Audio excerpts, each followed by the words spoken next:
The following may not be suitable for all audiences. Viewer discretion is advised.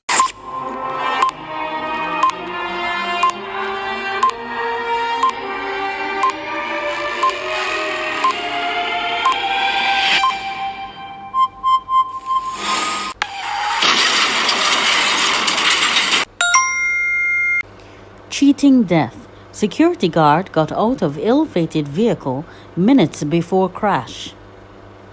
Kimani Steele is still in shock as he remembers getting out of the Toyota Fielder death car around 15 minutes before a fiery collision along the Queens Highway in St. Anne killed 4 members of a family on Sunday morning.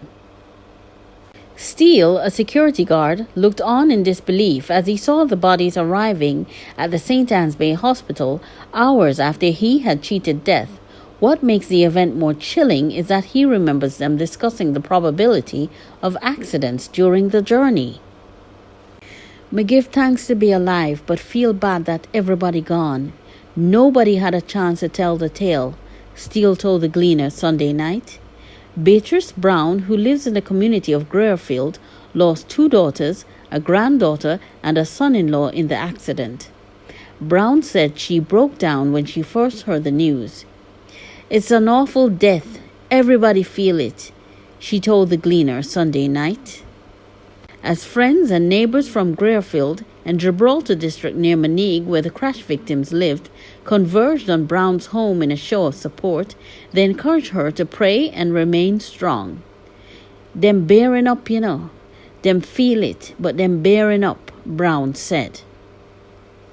The police reported that about 7:50 a.m., a Toyota Fielder motorcar with 4 persons on board was traveling westward towards Trelawney when it got out of control and slammed into a Mercedes-Benz traveling in the opposite direction. The Fielder then overturned and burst into flames. 2 occupants of the car were flung from the vehicle, but 2 were trapped inside and burnt to death. The victims have been identified as sisters Kadeen Howard, 34, and Rihanna Howard, 14, along with Kadeen's daughter Jadan McLean, 13, and Jason Gale, Kadeen's common-law husband. He was the driver of the ill-fated vehicle. Kadeen was reportedly pregnant. Lloyd Garrick, former councillor for the Monigue division, knew Kadeen well as she worked with him during his campaign. He said he was devastated when he heard the news and prayed it wasn't her who was in the accident. "When I heard of the accident, I was shocked. I was sad. I was out of my place. Even now, I'm still mourning the loss of a young, talented person," Garrick said.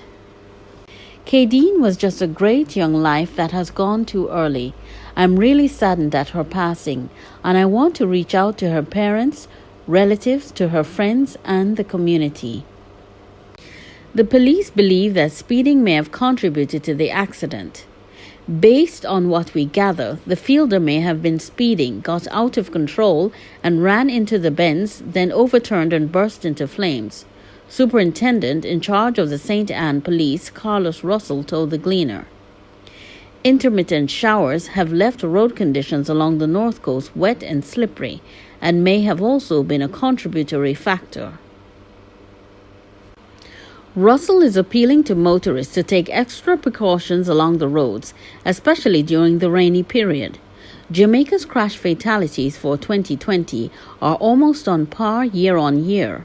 Up to November 5th this year, there were 359 crash deaths, 4 fewer than for the corresponding period in 2019.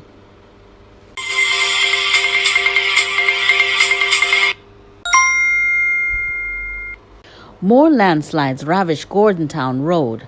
Father hanging on to hope with home in jeopardy. A family in the Jacks Hill Gordontown Main Road region of the rain-ravaged St. Andrew East Rural constituency hurriedly evacuated their home following a massive landslide on Sunday that threatened their abode and livelihoods. Clifton White said on Sunday night that after a Gleaner news team left the premises earlier, the family's worst fears were realized when a wall collapsed onto their home.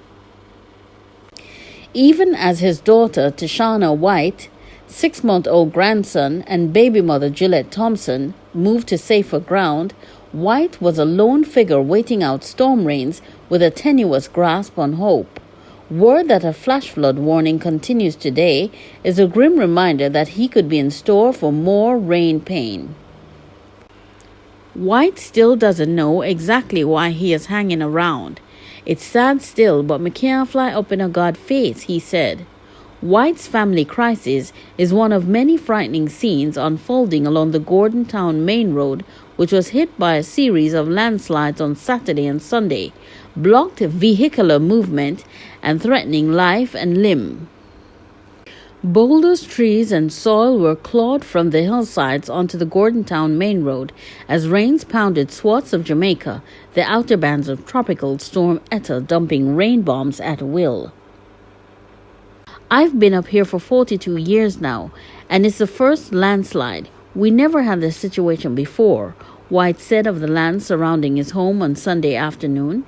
Watching the slippages coming closer and closer to her house, Tashana said the family had nowhere to go and was playing wait and see even while terrified. Little did she know that she would have been forced to flee her home before nightfall. I have a baby boy and we don't have anywhere to go right now. So we would have to be watching. So if anything, we will have to run out and go catch with a family member, she told the Gleaner. Thompson said that she was so traumatized she couldn't cook Sunday dinner. For Brockway, that's all I'm afraid of because the rain is tearing, she said.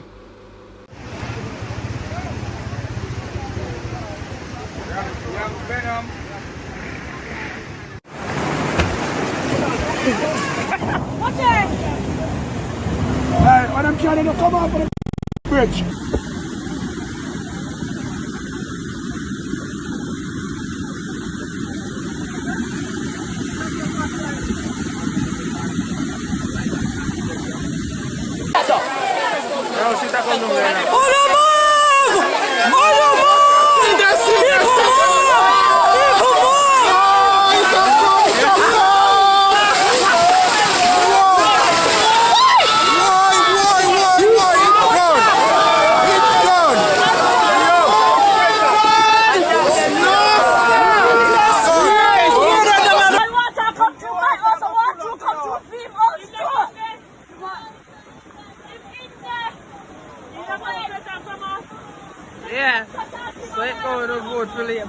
Can you imagine? This is the Albion main road to Bloodcliffe, but me get trapped, me can't go my yard. Eh? Can you imagine? You would have seen this video here right about now and think of one river coast to Bloodcliffe or one canal. I main road this. Main Bloodcliffe road. Me rotted house, this can't normal. Eh? Sleep ashore tonight. I find some yellow friend where you have to stay. You can't come crowd. Not even daddy you can't call. A helicopter you have to call to carry home. Look at it. And the road this. Watch it. That's how you nearly get fucked. Watch it. See I run chop up and say, move the chop up in the gully. All who die yellows. All who die mark, be die mark. I eat that. Lock the gate, Vince. Lock by the gate, yeah. Vince! Bust the fence! Come now, bust the fence here. Bust for the fence, sir. Come up. Bust for the fence, the water go down. Bust for the fence, come.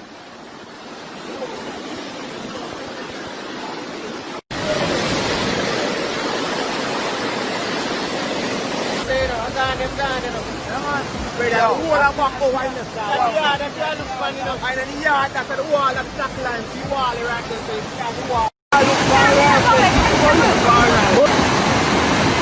This is what I said, it's not out. No. What's there? What's there? I am moving this stuff. She's on crime. This is 9 miles. Bull Bay. Watch it. We say all I gully bus out and the people most have flood out. If you don't get shocked about them, I'll be a fuck with them though. You get some money.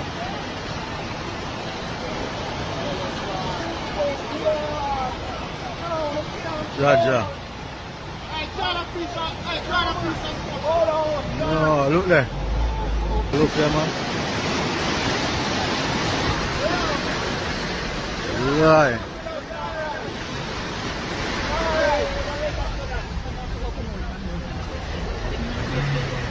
Whole life place and drop out. Where? Good night, everyone. This is Marant Road, right at Tony P. This is Marant Road, right at Tony P. At 9 o'clock, this is what is happening. Look at the water. Look at the water. All the way up at Marant Road. Marant Road. Look at the water. Going and flowing and flowing. I'm standing in the water. Look at it.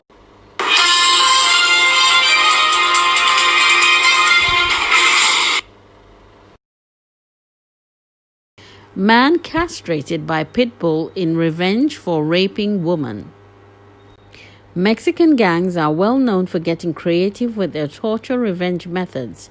They punished this man in his 30s for allegedly raping a woman in Mexico City by stripping him naked, beating him up, and then holding him down as they let a dog loose on him. The gang released a graphic footage online in which the rapist can be heard screaming in Spanish, "Stop! Leave me now! Leave me!" One of them stifles the man's cries by stuffing a piece of his own ripped clothing in his mouth as the dog literally bites his private parts off. Rape and violence against women in general is a big problem in Mexico. 9 women are killed every single day, as reported by the Metro. Last month, hundreds of women took to the streets of Mexico City to demand protection from the police after a number of recent high-profile sex assault cases involving police officers. The protest was sparked by 2 recent rape cases involving teenage girls. One aged 17 who said 4 police officers raped her in their patrol car, and another aged 16 who said an officer raped her in a museum.